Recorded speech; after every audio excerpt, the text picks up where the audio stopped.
N ಅಂತ ಯೂರಾಲಜಿಸ್ಟು happy healthy hospital Rajanagara ಇಲ್ಲಿ ಕೆಲಸ ಮಾಡ್ತೇನೆ. ನಾವು ಇವತ್ತು ಒಂದು ಫ್ರೀ ಕಿಡ್ನಿ ಚೆಕಪ್ ಕ್ಯಾಂಪ್ ಅಂತ ಇಟ್ಕೊಂಡಿದ್ದೇವೆ. ಅದನ್ನು ಮಾನ್ಯ ಆರೋಗ್ಯ ಮಂತ್ರಿ ದಿನೇಶ್ ಗುಂಡೂರಾವ್ ಉದ್ಘಾಟನೆ ಮಾಡಬೇಕಿತ್ತು, ಇನ್ನೂ ಬಂದಿಲ್ಲ ಅವರು. ಇದ್ರ ನನ್ನ ಉದ್ದೇಶ ಏನಪ್ಪ ಅಂದರೆ, ಜನಕ್ಕೆ ಯೂರಾಲಜಿ ಅಥವಾ ಆಂಡ್ರಾಲಜಿ ಸೆಕ್ಸ್ ರಿಲೇಟೆಡ್ ಅಥವಾ ಯೂರಾಲಜಿ ಪ್ರೈವೇಟ್ ಪಾರ್ಟ್ಸ್ ರಿಲೇಟೆಡ್ ಇರೋದ್ರಿಂದ ಅವ್ರು ಹೇಳ್ಕೊಳ್ಳಿಕ್ಕೆ ನಾಚಿಕೆ ಮುಜುಗರ ಪಡ್ತಾರೆ. ಆ ನಾಚಿಕೆ ಮುಜುಗರ ಪಡೆದೇ ಬಂದು ಫ್ರೀಯಾಗಿ ತೋರಿಸ್ಕೊಂಡು ಬೇಗ ಅಂದರೆ ಅರ್ಲಿ ಕಂಡುಹಿಡ್ಕೊಂಡು ಆ ಕಾಯಿಲೆಗಳು ಏನಾದರೂ ಇದ್ದರೆ ಅದಕ್ಕೆ ಪ್ರಾಪರ್ ಟ್ರೀಟ್ಮೆಂಟ್ ಕೊಡ್ಬೋದು ಅಂತೇಳಿ ನಾನು ಉಚಿತ ತಪಾಸಣೆ ಶಿಬಿರ ಅಂತ ನಮ್ಮ ಹಾಸ್ಪಿಟಲ್ ಇಟ್ಕೊಂಡಿದ್ದೀನಿ. ಇದಲ್ಲದೆ ನಾನು ಎಷ್ಟೋ ಸಾರಿ ರೂರಲ್ ಏರಿಯಾ ಗ್ರಾಮೀಣ ಪ್ರದೇಶಗಳಿಗೆ ಹೋಗ್ತೀನಿ. ಅಲ್ಲಿ ಜನಕ್ಕೆ ಬರಲಿಕ್ಕೆ ಟೈಮ್ ಆಗಲ್ಲ, ಬೆಂಗಳೂರು ಅಂದರೆ ಅವ್ರು ಹೆದರ್ತಾರೆ ಅಥವಾ ಏನೋ ಒಂದು ಮುಜುಗರ ನಾಚಿಕೆ ಜಾಸ್ತಿ ಇರೋದ್ರಿಂದ ರೂರಲ್ ಸೈಡು ನಾನು ಸುಮಾರು 3 ತಿಂಗಳಿಗೊಂದ್ಸರಿ ಕ್ಯಾಂಪ್ ಕಂಡಕ್ಟ್ ಮಾಡ್ತೀನಿ. ಇದೇ ಥರ ತಾವು ಬಂದು ಏನೂ ನಾಚಿಕೆ ಪಡ್ದಿರ, ಅದು ಕಾನ್ಫಿಡೆಂಟಾಗೇ ಇರ್ತದೆ, ಯಾರಿಗೇನು ಗೊತ್ತಾಗಲ್ಲ, ಅದು ಏನೂ ಇಲ್ಲ. ಒಂದು ಚೆಕಪ್ ಮಾಡಿಸ್ಕೊಂಡು ಕಾಯಿಲೆ ಕಂಡುಹಿಡ್ಕೊಂಡು ಬೇಗ ಟ್ರೀಟ್ಮೆಂಟ್ ತೊಗೊಂಡ್ರೆ ಬೆಟ್ರು ಅಂತ ಹೇಳ್ತೀನಿ ನಾನು.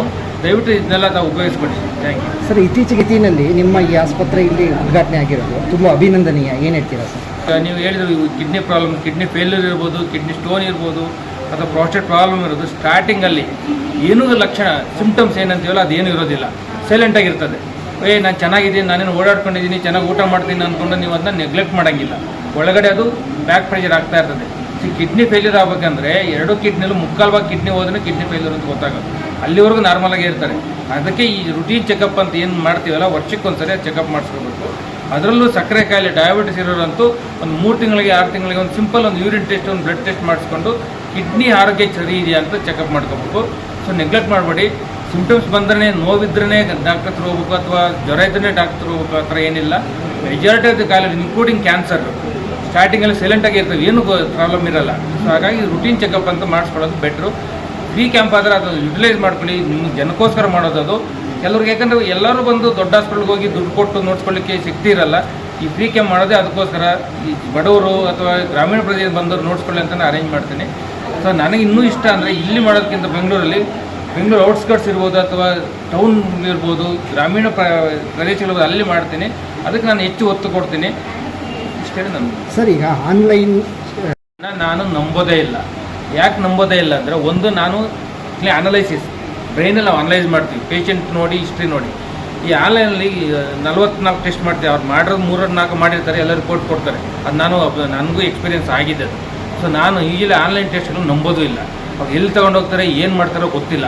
ಸೊ ಹಾಗಾಗಿ ಆನ್ಲೈನು ಎಲ್ಲಿ ಡಯಾಗ್ನೋಸ್ಟಿಕ್ ಸೆಂಟರ್ ಇರ್ಬೋದು, ಅಲ್ಲೋಗಿ ಮಾಡಿಸಿದ್ರೆ ಇಮ್ಮಿಡಿಯೇಟಾಗಿ ಪ್ರಾಸೆಸ್ ಮಾಡ್ತಾರೆ, ರಿಸಲ್ಟ್ ನಂಬೋದು. ಆನ್ಲೈನಲ್ಲಿ ಅವ್ರು ಯಾವಾಗ ತೊಗೊಂಡೋಗ್ತಾರೋ, ಎಲ್ಲಿ ಪ್ರಾಸೆಸ್ ಮಾಡ್ತಾರೋ, ಟೈಮ್ ಎಷ್ಟಿರುತ್ತೋ, ಟೈಮ್ ಲಿಮಿಟ್ ಅಂತ ಇರುತ್ತೆ. ಈಗ ಸಪೋಸ್ ಒಂದು ಎಕ್ಸಾಂಪಲ್ ಕೊಡ್ತೀನಿ. ಕಲ್ಚರ್, ಯೂರಿನ್ ಇನ್ಫೆಕ್ಷನ್ಗೆ ಯೂರಿನ್ ಕಲ್ಚರ್ ಅಂತ ಮಾಡ್ತೀವಿ. ಆ ಯೂರಿನ್ ಕಲ್ಚರ್ ಸ್ಯಾಂಪಲ್ ಕೊಟ್ಟಿಂದ 1 ಅವರ್ ಒಳಗಡೆ ಅದನ್ನು ಸ್ಯಾಂಪಲ್ ಡಿಶ್ ಮೇಲೆ ಹಾಕಿದ್ರೆ ರಿಸಲ್ಟ್ ಬರೋದು. ಈಗ ತೊಗೊಂಡೋಗಿ ನೀವು ಮಧ್ಯಾಹ್ನ ತೊಗೊಂಡಾಗ ಹಾಕಿದ್ರೆ ಅದು ಪ್ರಯೋಜನ ಇಲ್ಲ. ಎಲ್ಲ ಕಂಟಾಮಿನೆಂಟ್ಸ್ ಅಂತೀವಿ, ಅಂದರೆ ನಾರ್ಮಲ್ ಇರೋ ಆರ್ಗನ್ಸ್ ಬಂದ್ಬಿಡುತ್ತೆ. ಹಾಗಾಗಿ ಆನ್ಲೈನ್ಗೆ ನಾನು ಸಪೋರ್ಟ್ ಮಾಡೋದಿಲ್ಲ. ಯಾವುದೇ ಇರ್ಬೋದು, ಕಿಡ್ನಿ ಇರ್ಬೋದು, ಲಿವರ್ ಇರ್ಬೋದು, ಹಾರ್ಟ್ ಇರ್ಬೋದು, ಅದರಿಂದ ತೊಂದರೆ ಆಗೋವರೆಗೂ ಕಾಯಬೇಡ್ರಿ. ಏನೋ ಈ ಥರ ರುಟೀನ್ ಚೆಕಪ್ ಮಾಡಿದಾಗ ಏನೋ ಒಂದು ಸ್ಟೋನ್ ಇರುತ್ತೆ, ಒಂದು ಗಡ್ಡೆ ಇರುತ್ತೆ, ಅದರಿಂದ ನಂಗೇನು ತೊಂದರೆ ಇಲ್ವಲ್ಲ, ನಾಳೆ ಮಾಡಿಸ್ಕೊಳ್ಳೋಣ, 6 ತಿಂಗಳು ಬಿಟ್ಟು ಮಾಡ್ತಾನೆ, ನೆಕ್ಸ್ಟ್ ಇಯರ್ ಮಾಡ್ತಾನೆ ಅಂತ ಸುಮ್ಮನೆ ಇರ್ಬೇಡ್ರಿ. ಇಮಿಡಿಯೇಟಾಗಿ ಹೋಗಿ ಟ್ರೀಟ್ಮೆಂಟ್ ತೊಗೊಳ್ಳಿ. ಎಲ್ಲರೂ ಹೋದ ತಕ್ಷಣ ಏನು ಹಾಸ್ಪಿಟಲವರು ನಿಮ್ಗೆ ಹಿಡಿದು ಅಡ್ಮಿಷನ್ ಮಾಡಿ ಆಪ್ರೇಷನ್ ಏನು ಮಾಡೋದಿಲ್ಲ. ಎಷ್ಟೋ ಇವನ್ ಕಿಡ್ನಿ ಸ್ಟೋನ್ ಬಗ್ಗೆ ಹೇಳ್ಬೇಕಂದ್ರೆ 90% ಕಿಡ್ನಿ ಸ್ಟೋನ್ಸ್ ಮೆಡಿಸನ್ಲೇ ಕರುತ್ತವೆ. ನೀರು ಕುಡಿದ್ರೆ ಸಾಕು. ಇನ್ನು 10% ಅಷ್ಟೇ ಲೇಸರ್ ಅದು ಇದು ಬೇಕಾಗ್ತದೆ. ಸೊ ಯಾವುದೇ ಕಾಯಿಲೆ ಇರ್ಬೋದು, ಕ್ಯಾನ್ಸರ್ ಕೂಡ ಅಷ್ಟೇ, ಇನಿಷಿಯಲ್ಲೇ ಬಂದರೆ 100% ಕ್ಯೂರ್ ಮಾಡ್ಬೋದು. ಕಿಡ್ನಿ ಕಾಯಿಲೆ ಇರ್ಬೋದು, ಪ್ರಾಸ್ಟೇಟ್ ಕ್ಯಾನ್ಸರ್ ಇರ್ಬೋದು, ಏನೇ ಆಗಲಿ. ಹಾಗಾಗಿ ನೆಗ್ಲೆಕ್ಟ್ ಮಾಡಬೇಡಿ, ದಯವಿಟ್ಟು ಎದುರ್ಕೊಂಬಿಡ್ರಿ. ಹಾಸ್ಪಿಟ್ಲ್ಗೆ ಹೋದ್ರೆ ಏನು ಮಾಡ್ತಾರೋ ಏನೋ ಅಂತ. ಅದು ಕೆಲವು ದೊಡ್ಡ ಹಾಸ್ಪಿಟ್ಲಿಗೆ ಒಂದು ಟು ಸಮ್ ಎಕ್ಸ್ಟೆಂಟ್ ಟ್ರೂ ಇರ್ಬೋದೇನೋ. ಬಟ್ ಜನರಲಿ ಯಾವುದೇ ಡಾಕ್ಟ್ರ್ ಆ ಥರ ಕೆಟ್ಟದಾಗಿ ಯೋಚನೆ ಮಾಡಲ್ಲ, ಕೆಟ್ಟದಾಗಿ ಮಾಡೋದು ಇಲ್ಲ.